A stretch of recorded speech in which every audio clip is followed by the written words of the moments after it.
भारत के मुख्य ग्रंथों में से एक है महाभारत, जिसे प्राचीन काल का सबसे बड़ा युद्ध माना गया।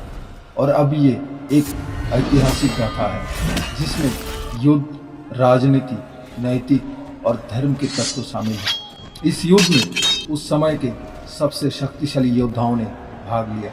इस युद्ध में ऐसे महाशक्तिशाली योद्धाओं ने भाग लिया जिन्हें अपराजय माने जाते थे। अब हमारे मन में ये प्रश्न उठता ही रहता है कि इतने शक्तिशाली योद्धाओं में से श्रेष्ठ योद्धा कौन था। नमस्कार मित्रों, एक और नए वीडियो में स्वागत है आपका। आज के इस वीडियो में हम जानेंगे महाभारत के महाविनाशक महान योद्धाओं में से 10 सर्वश्रेष्ठ योद्धाओं के बारे में। दुर्योधन 100 कौरवों में सबसे बड़े भाई थे।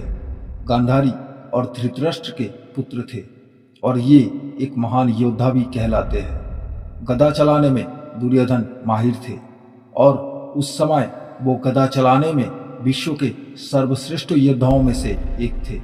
दुर्योधन में गजब का शारीरिक शक्ति थी। कहते हैं उनमें 1000 आदमियों का शक्ति थे और कोई भी छोटे मोटे चोटों से उन्हें कोई फर्क नहीं पड़ता था।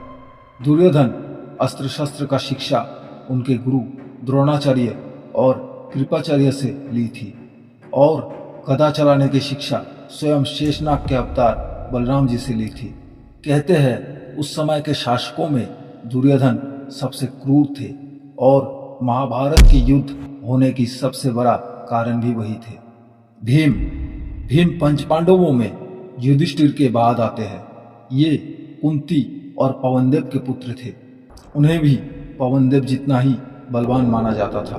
भीम पंच पांडवों में सबसे ज्यादा तेज और बलवान माने जाते थे और सिर्फ बल की ही बात की जाए तो पूरे महाभारत के युद्ध में भीम से बढ़कर कोई बलवान नहीं था। उनके बल का अंदाजा इस बात से लगाया जा सकता है, बचपन में एक बार पहाड़ के चोटी से गिर पड़ा और उन्हें एक चोट तक नहीं आई और वो जिस चट्टान पे गिरा वो चट्टान चूर चूर हो गया। कहते हैं भीम में 1,00,000 हाथियों का बल था और भीम ने भी गदा और तलवार चलाने की शिक्षा बलराम से ली थी।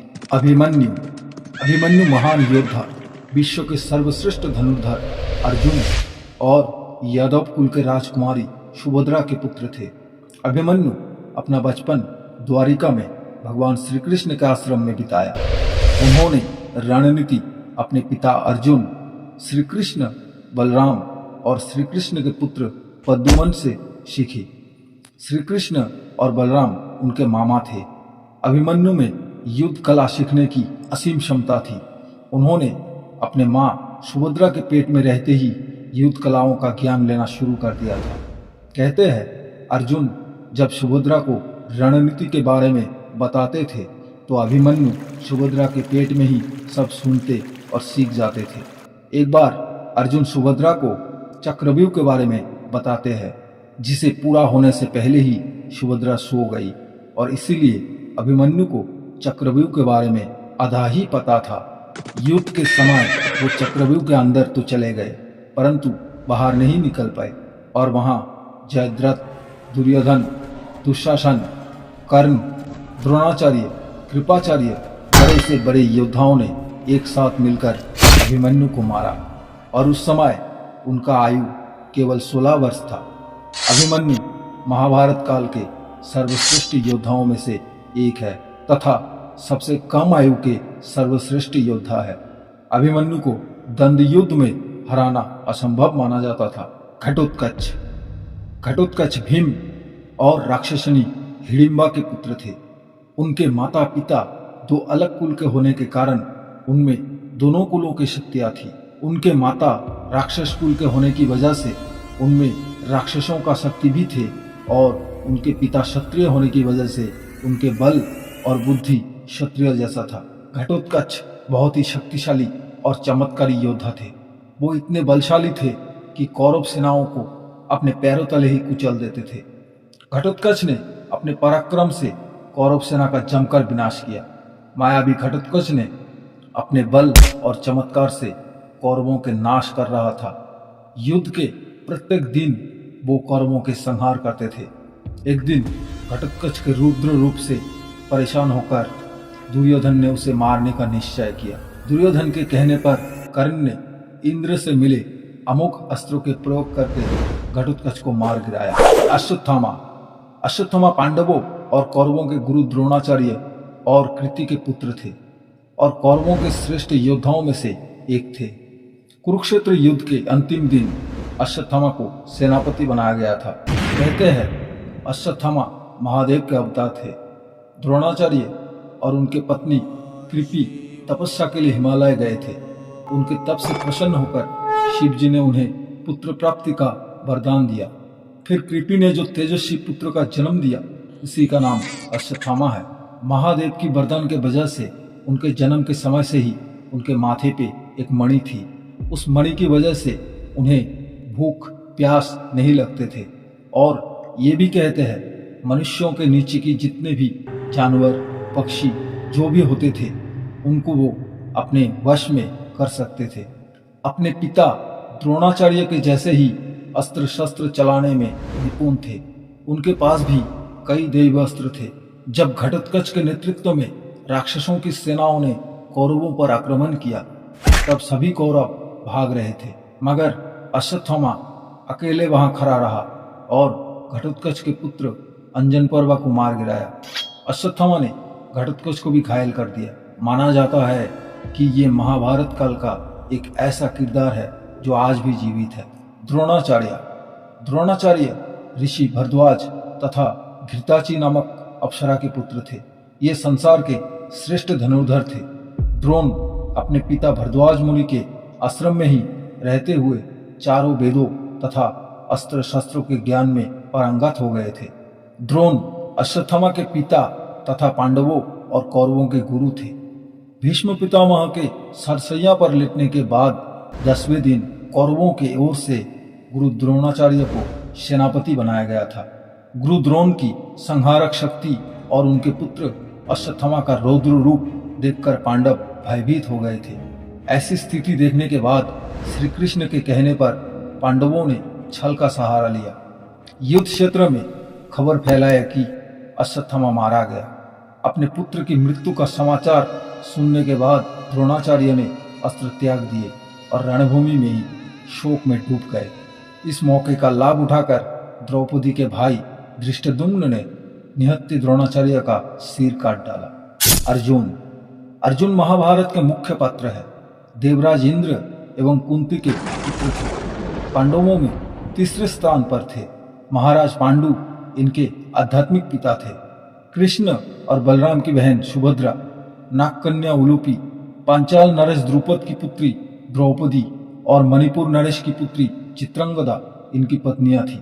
बचपन से गुरु द्रोणाचार्य के पास अस्त्र शस्त्र के शिक्षा प्राप्त किए और बाद में महादेव की तपस्या करके उनसे पशुपतास्त्र की प्राप्ति की। और भी कई दिव्यास्त्र थे अर्जुन के पास, परंतु महाभारत के युद्ध में उन्होंने बहुत ही कम दिव्यास्त्रों का प्रयोग किया।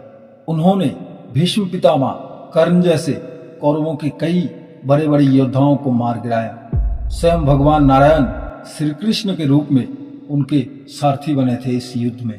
कर्ण के पालन पोषण करने वाला माता पिता का नाम अधिरथ और राधा थी, जिन्होंने उनका बाल्यावस्था से पालन पोषण किया।